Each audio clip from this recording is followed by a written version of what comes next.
Like I said, they charge you 3%, So you pick your load up, you deliver your load. Once you deliver your load, you'll send the paperwork over to the factoring company. Like you can scan it on your phone, send it over there to them, right? And then they'll go ahead and pay out on it. And then they go in turn go to the broker and collect their money, right? So this is the thing. Your credit checks you get done through the factoring company because the factoring company has a credit check system, because they want to make sure these brokers that you're doing business with that they have good credit, because Okay. they have skin in the game. If you do a load with somebody without good credit, that broker doesn't pay. Well, now the factoring company doesn't get paid. Mm. Makes sense. Then if the factoring company doesn't get paid, they come back and hit you. Oh, okay. So to avoid a lot of that, when you it's they have really simple systems. There's a ton of factoring companies out there. I go with a couple of them. Ashley will kind of tell you guys about them. But anyway, I like real simple. I like very simple systems. So you can go in, type in the system, the name of the broker. It'll tell you, red, green, yellow. I was about to say blue. Red, green, yellow. And if it's red or yellow, honey, stay away. If it's green, go on too. But that helps to safeguard, to answer your question, that helps to safeguard against, if it's a bad broker or anything like that. But that's the purpose of the surety bond. A lot of people don't know that. A lot of people think the surety bond is insurance. It's not insurance. The purpose of the surety bond is that if you guys do a load and that broker does not pay you, you can go and file against that $75,000 bond and get your money. That's the purpose of the surety bond. Okay. So it even goes before that. When you're working with a broker, we'll be going over in training, of course, paperwork and things like that. When you're working with a broker, making sure that their surety bond is active, making sure, all of that. So like with the factoring companies, they have really quick system. You put that number in and it'll come back and show you, and now the factoring company will even let you know, if you still want to work with them, you can, honey, but it's a risk and we're not willing to take the risk. Right, because I fall back on them too then. Mm-hmm. Mm-hmm. Mm-hmm. Yeah. Got you. Any questions? Yeah, one quick question. So you said, is it always 3% from the shipping from the factoring company? Um, Is that a regular or it no, varies? that's probably the average going rate right now is about Okay. 3%. Um, I'll be honest, the factoring it's a lot that goes along with the factoring company too. So some factoring companies might approach you with a 1%, 1.5%, but it's a lot of like, do they have hidden fees? How long do I have to wait to get money? Are they 24-hour funding? Do they fund on the weekends? How long again do I have to wait to get my money? um, Right. and so it's a lot of things that you want to look into when you're looking into a factoring company. The two factoring companies that I work with, I love them. Like, I love them. A lot of people don't like factoring companies, but the thing is that you have to know how to work with a factoring company. If you don't know the angles and what to look for and things like that, then yeah, it's gonna get you in trouble. Because remember, I told you, if the broker doesn't pay them, they're coming back to collect the money from you. And a lot of people don't Mm. like that. So let's say you do a load that's $2,000, right? And 30 days went by, broker hasn't paid. 60 days went by, the broker hasn't paid. You drop a load for $2,000 and you wait for that money to hit your account. And all of a sudden, the factoring company says, no, no, no, no, no. We took it because you got somebody that owes $2,000 from a load that hadn't paid out. Okay, so we gotta make sure these broken companies are in good standing because it will hurt us. Okay. Yeah, so on the, like, remember I was telling you guys about truck management training? So on truck management training, that's when we go in the back and we talk about the backside. We talk about accounting, about looking at your reports, making sure that you're keeping up with who paid, who hasn't paid, all those accounting reports and things like that, because that's very, very important, especially when it comes to factoring company. They call it a chargeback when they come back and hit you with the money. But if you're looking at your paperwork and you're staying up to date and you understand how to work those accounting systems, it won't be a surprise to you. You can look at it before and you can call them and work a payment plan out before anything. Or you can call the broker, hey, you haven't paid. Why haven't you paid? I need you to make this payment. Most of the time it has something to do with paperwork. But the reason why people end up getting hit is because of that lack of knowledge, not knowing how to do those type of things. That's why I was on you guys, like, you guys need to get in training. You get in training because it can be expensive lessons that can be avoided along the way. Make sense? Yeah. Okay. Any other Yep. questions? No. Okay. All right. So as a broker's number one job is sales. They have a surety bond, $75,000. Brokers have to have an MC number just like you. So you'll get a DOT number, you get an MC number. MC number is what makes us active. That's your motor carrier number. So a broker gets an MC number and a trucking company gets an MC number. And you want to make sure that you that number stays active and stays good and things like that. Anyway, that is it as far as brokers go. Any questions? No. Okay. All right. So that's what your freight broker does. And then the other side of your triangle, it says motor carrier. Let's talk about the motor carrier. The motor Okay. carrier is the trucking company, which is you. Okay. And there are 5, this is very important. There are 5 entities to a trucking company.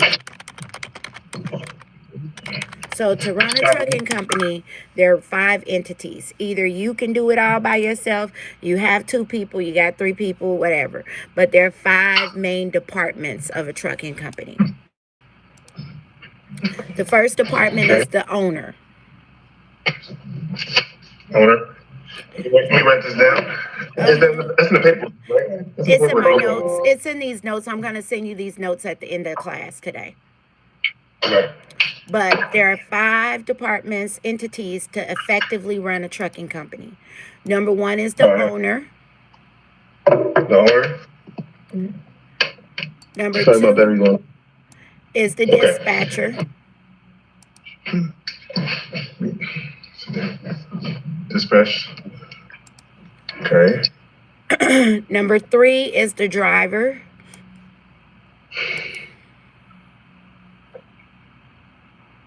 Wait, 700 miles daily. Number 4 is your safety. And number 5 is your accounting. So I'll go over them again, and then we're going to go in detail of each one. So to run a trucking company effectively, there are 5 different departments or 5 different entities.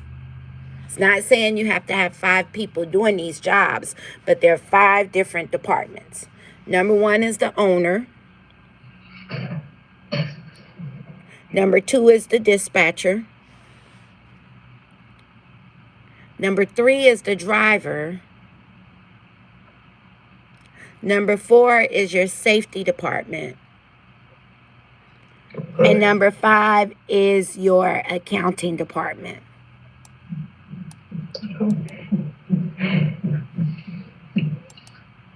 Just doing a little training this morning and thought I would share with y'all on YouTube. Just a little, because I'm doing a training special right now, $500 training.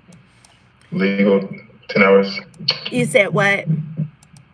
I was looking at the drive time. For the drivers? Yes. So let's start. Let's start up here with the owner. Okay. So you have 3 types of owners when it comes to owning a trucking company. 3 types of owners. Number 1 is your owner operator.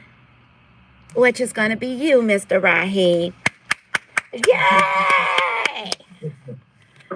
An owner operator is someone who actually owns the truck and they drive the truck. That's your owner Okay. operator. They own the truck and they drive the truck. And let me tell you, Mr. Raheem, the way that we decided to do your truck was such a good idea.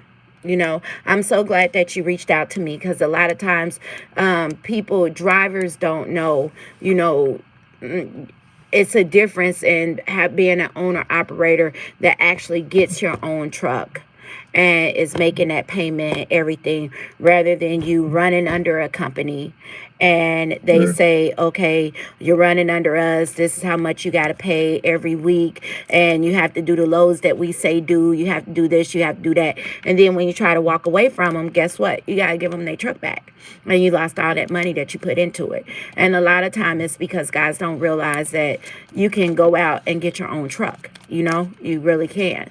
So kudos and congratulations to you. Thank you. You're welcome. It sounds like another 9, you know, there's someone else's authority. You said what? I said it sounds like a 9 to 5 being under someone else's authority. Yeah. Yeah. And then you have your fleet owner. That's someone who owns 2 or more trucks. 2 or more trucks, that's your fleet owner. And then you have your investor. Those are people that decide to get a truck, and you know, they don't want to drive it or anything like that. They just decide to put somebody in the truck, and the person drives the truck and they make the money. So you have your owner operator, your fleet owner, and your investors. Those are your different type of owners that you have. And then, of course, your dispatcher. Now, the main thing about dispatcher, and this is dispatching training, the main thing about your dispatcher is the one that is responsible for making money for that business. The dispatcher brings in the money. The dispatcher is the money maker. That's why it's very important, if you're going to be dispatching a truck, you have to know how to run this truck, where to run this truck to, when not to run the truck. You got to know all of that stuff. Like, I can remember first dispatching and just sending the truck to Oregon. Because, the money was good, so I'm just going to send it to Oregon. Honey, that truck got to Oregon, and I didn't know that Oregon requires special chains, and the streets were narrow, and honey, the driver was mad at me, I was mad at me, everything, you know. So, a good dispatcher knows where to send the truck, when not to send the truck, and they research their market. They research. A dispatcher is constantly studying those lanes. The good dispatcher knows the seasons, you know, like us dispatchers that's been around a while. We know that the season, you know, March, things pick up, you know what I'm saying, and things like that. So your dispatcher is the one that makes the money for the truck. They keep the truck running and moving. And they're basically your middle person. The dispatcher works directly with the broker, and they're feeding the owner whatever information. And they also work directly with the driver. Any questions?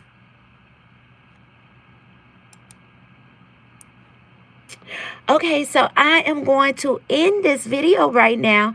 And again, I just want to do a snippet of dispatch training. I have a young guy and his wife that we helped buy a truck. We helped them get their truck and everything. And the truck's about to get on the road. So I'm like, okay, honey, you need to learn how to dispatch it. You need to learn how to run the trucking company, all of that stuff, you know. And so that's the training that we're doing this morning, dispatch training. Anyway, I'm running a dispatch training special. $250 down, and then you can make payments on the other $250, so $500 for dispatch training. If you like this, if you like what I had to say, and you're interested in getting going, definitely let me know. Reach out to us, operations at ekm.com, operations at ekm.com. Thank you.